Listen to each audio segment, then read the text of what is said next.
Hi beautiful people, I hope कि आप सब बहुत अच्छे हैं, बहुत खुश हैं एंड मेरे यूट्यूब चैनल पर आपका स्वागत है। आज की वीडियो बहुत ज़्यादा ख़ास है बिकॉज़ आज मैं बात करने वाला हूँ जर्मनी के स्पाउस वीज़ा के बारे में। जर्मनी के स्पाउस वीज़ा को आप डिपेंडेंट वीज़ा के नाम से भी जानते हैं and Germany family reunion visa के नाम से भी जानते हैं। और आज जो वीडियो है उसका सबसे इम्पॉर्टेंट जो टॉपिक है वह है रिक्वायरमेंट्स को लेकर, बिकॉज़ हमारे बाद के बहुत सारे मैरिड कपल्स हैं और दूसरी कंट्रीज़ के भी कपल्स हैं जो प्लान बनाते हैं कि उनको जर्मनी जाना है, एज अ कपल साथ में जाना है और साथ में रहना है, तो वीज़ा अप्लाई करना चाहते हैं। बट जब भी अप्लाई करना चाहते हैं तो बहुत ज़्यादा वो रिसर्च करते हैं एंड बहुत ज़्यादा इन्फॉर्मेशन गैदर करते हैं, तो कहीं से भी सही इन्फॉर्मेशन नहीं मिल पाती। तो रिक्वायरमेंट्स को लेकर बहुत ज़्यादा कन्फ्यूजन रहती है प्रोसेस अप्लाई करने से पहले, और इसी वजह से बहुत सारे लोग हमें भी फॉलो करते हैं, तो हमें भी कॉन्टैक्ट करते हैं, सर हमें अप्लाई करना है बट हमें रिक्वायरमेंट्स नहीं पता, तो हम उनको समझाते हैं। तो मैंने सोचा चलो आज इस पर एक बात कर लेते हैं, मैं आपको समझा देता हूँ रिक्वायरमेंट्स के बारे में। और ये जो भी बातें मैं आपको बताता हूँ ये इसलिए बताता हूँ क्योंकि हम इंडिया के अंदर एक ऐसी कंपनी है जिन्होंने भारत के बहुत सारे मैरिड कपल्स को एंड दूसरी कंट्रीज़ के मैरिड कपल्स को जर्मनी का स्पाउस वीज़ा दिलाया है, यानी कि बहुत सारी सक्सेस स्टोरी हैं। तो हमें पता होता है कि क्या एग्जैक्टली प्रोसेस है और क्या इसकी रिक्वायरमेंट है, हमें पता है तभी हमारे वीज़ा भी आते हैं। और ये चीज़ अगर हम आपके साथ शेयर करते हैं तो आपको भी आसानी होती है। तो अगर आपको ये वीज़ा अप्लाई करना है, आपको बिना किसी मिस्टेक के करना है, बिना किसी प्रॉब्लम के करना है, तो आप हमारे थ्रू भी अप्लाई कर सकते हो। हम आपको गारंटी के साथ वीज़ा दिलाएंगे।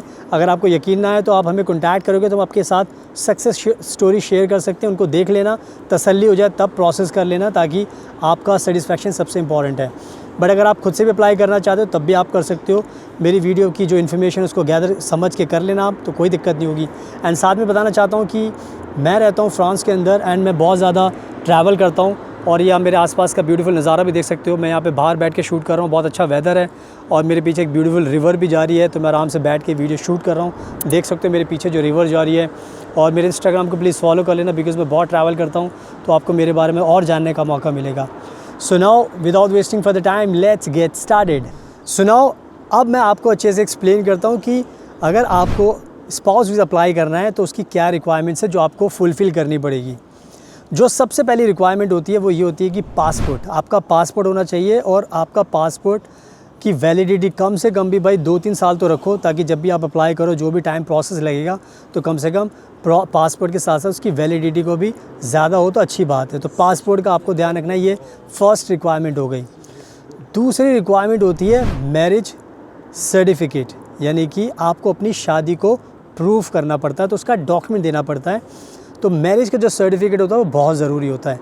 तो अब मैरिज का जो सर्टिफिकेट है, बिकॉज़ बहुत सारे अलग अलग रिलीजन है, मुस्लिम का अलग है, तो मुस्लिम का है तो शरिया लॉ में अगर आपकी शादी है तो उसका सर्टिफिकेट दिखाना पड़ेगा। क्रिश्चियन का मैरिज एक्ट अलग होता है, हिंदू मैरिज एक्ट अलग होता है। तो जिसके धर्म में जिसकी भी शादी हुई है उसका अपने अपने धर्म के हिसाब से मैरिज सर्टिफिकेट होना बहुत ज़रूरी है। ये एक बहुत ही बेसिक रिक्वायरमेंट है। इसके अलावा आपकी और फ़ोटोग्राफ्स भी होनी चाहिए और आपकी शादी को लेकर और जो भी मेमोरीज़ है वो भी होनी चाहिए। तो यानी कि अच्छे प्रूफ होने चाहिए आपके पास, ताकि वीज़ा ऑफिसर को यकीन हो जाए कि भाई आप एक बोनाफाइड कैंडिडेट हो, आपकी शादी हुई है और आपके पास मैरिज का प्रॉपर सर्टिफिकेट है। तो इस बातों का आपको ध्यान रखना है। एंड नाउ अब बात करते हैं जो नेक्स्ट रिक्वायरमेंट होती है जो बहुत ज़रूरी है, जिसका आपको ध्यान रखना है। वो जो रिक्वायरमेंट होती है उसको हम बोलते हैं जर्मन लैंग्वेज का सर्टिफिकेट। तो जितने भी लोग जर्मनी में आना चाहते हैं एज अ कपल, वीज़ा को अप्लाई करना चाहते हो, तो आपको ध्यान रखना है कि आपका जो जर्मन लैंग्वेज का A1 का सर्टिफिकेट आपके पास होना चाहिए, क्योंकि आज के टाइम में जर्मन अगर आपको आती है तो उससे आपको काफ़ी बेनिफिट मिलता है। तो जर्मन लैंग्वेज का भी आपको तैयारी कर लेनी चाहिए। आप अप्लाई कर दीजिए, उसके बाद आप करते रहिए, मतलब कोर्स आप शुरू कर दीजिए ताकि आपके पास सर्टिफिकेट आ जाए। और ये भी ध्यान रखना है कि इसकी रिक्वायरमेंट हर किसी को नहीं होती, इसके लिए भी जर्मनी ने रूल्स बनाए हैं, किसी को होती है किसी को नहीं होती, तो उसके लिए एक अलग टॉपिक, इस पर अलग बात कर सकते हैं कभी। और उसके लिए अगर आपको नॉलेज चाहिए तो हमें कॉन्टैक्ट करो, तो हम आपको गाइड कर सकते हैं। तो जर्मन A1 सर्टिफिकेट पाना भी आपके लिए बहुत ज़रूरी है, तो इसका भी आपको ध्यान रखना है। अब बात करते हैं जो नेक्स्ट रिक्वायरमेंट होती है, वो होती है आपका एक 10th का जो सर्टिफिकेट होता है वो होना बहुत ज़रूरी है। 10th का सर्टिफिकेट आपके पास इसलिए होना ज़रूरी है क्योंकि उसमें आपकी डेट ऑफ बर्थ लिखी होती है। तो most of the embassy 10th को बहुत ज़्यादा इंपॉर्टेंट मानती है, तो इस डॉक्यूमेंट का भी आपके पास होना ज़रूरी है, ये भी एक रिक्वायरमेंट है। इसके अलावा जो नेक्स्ट रिक्वायरमेंट होती है बैंक फ़ंड्स की। बैंक फ़ंड्स में आपके पास ये ध्यान रखना है कि भाई देखो, आज के टाइम में अगर आपको वीज़ा अप्लाई करना है, अगर आपके जो स्पाउस है जर्मनी में उसके पास ऑलरेडी पैसा है, तो आपको ज़्यादा ज़रूरत नहीं पड़ेगी, ठीक है, फ़ंड की, क्योंकि वहाँ से आप शो कर सकते हो। बट अगर आपके पास फ़ंड बिल्कुल भी नहीं है तो आप ये मान के चलिए सेफर साइड भी ले सकते हो कि 10,000 यूरो तो आप अगर दिखा सकते हो अपने अकाउंट में तो अच्छी बात है।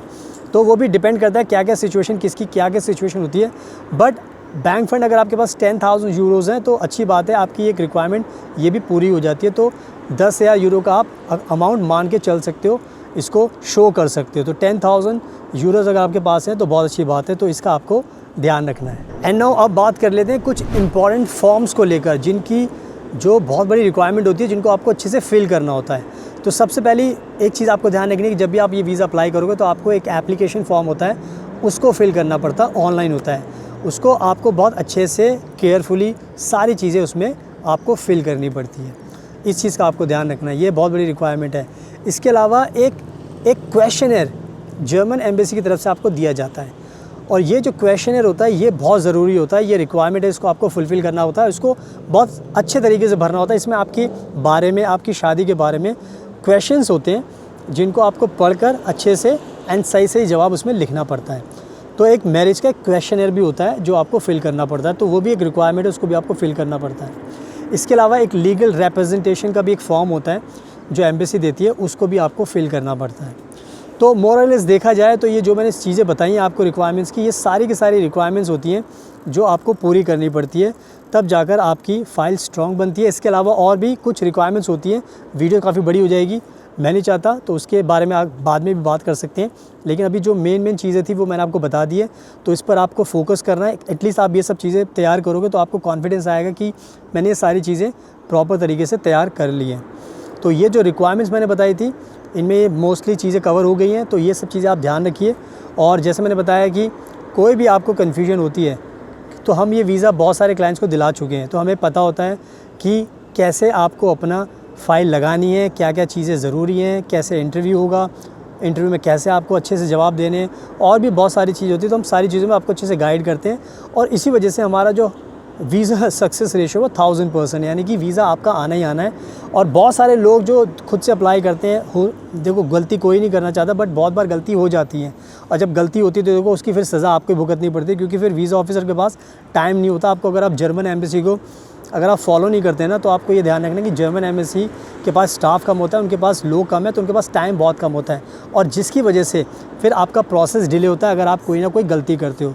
तो आई थिंक ये चीज़ें आपको अंदर की बातें मैं बता रहा हूँ जो आपको नहीं पता, हमें पता है क्योंकि हम ये वीज़ा लगाते हैं, तो इसलिए आप खुद से लगा रहे हो तो केयरफुली लगाओ, सारी चीज़ें प्रूफ अच्छे से प्रिपेयर करो। और अगर आप हर थ्रू अप्लाई करोगे तो हम आपको पूरे गाइड कर सकते हैं, आपका वीज़ा एक बारी में आपको दिला सकते हैं 1000%। और हमारी सक्सेस स्टोरी भी आप देख सकते हो, तो खुद से भी अप्लाई कीजिए, हमें भी कॉन्टैक्ट कर सकते हो। और ये जो वीडियो थी सबके लिए थी, अगर आप इंडिया में मैरिड कपल हो, अगर आपको वीज़ा लगाना तो आप भी हमें कॉन्टैक्ट कर सकते हो। बट अगर आप कहीं बांग्लादेश में रहते हो, नेपाल में रहते हो, आपका स्पाउस है जर्मनी में, आपको नहीं पता, तो आप हमें कॉन्टैक्ट करो, तो आपका भी वीज़ा हम लगा सकते हैं, सबके वीज़ा हम लगा सकते हैं। सारा प्रोसेस ऑनलाइन होता है, तो कोई भी दिक्कत की बात नहीं होती, तो सारी चीज़ों में आपकी मदद करते हैं। और मेरे इंस्टाग्राम को प्लीज़ फॉलो कर लेना, बिकॉज़ वहाँ पे मैं बहुत ज़्यादा अपडेट्स डालता रहता हूँ, तो उससे आपको और नॉलेज मिलेगी और मेरे बारे में जानने का मौका मिलेगा। और जैसे मैंने बताया कि मैं फ्रांस में रहता हूँ, तो आप देख सकते हैं मेरे आसपास का ब्यूटीफुल नज़ारा। मैं आराम से शांति से बैठ के वीडियो बना रहा हूँ, सारी वीडियोज़ मैं बाहर ही बनाता हूँ और मज़ा आता है। तो आप भी आओगे तो आपको भी मज़ा आएगा। रिवर मैंने आपको पीछे दिखा दी है, मेरे पीछे आप पूरी की पूरी ये रिवर देख ही रहे हो, सब कुछ बहुत क्लियर है, तो मज़ा आएगा। आपको भी जर्मनी आना चाहिए, वीज़ा अप्लाई कीजिए और मेरे इंस्टाग्राम को फॉलो कीजिए। So thank you so much, आपके कीमती टाइम का best of luck, and please हमेशा अपना ध्यान रखिए।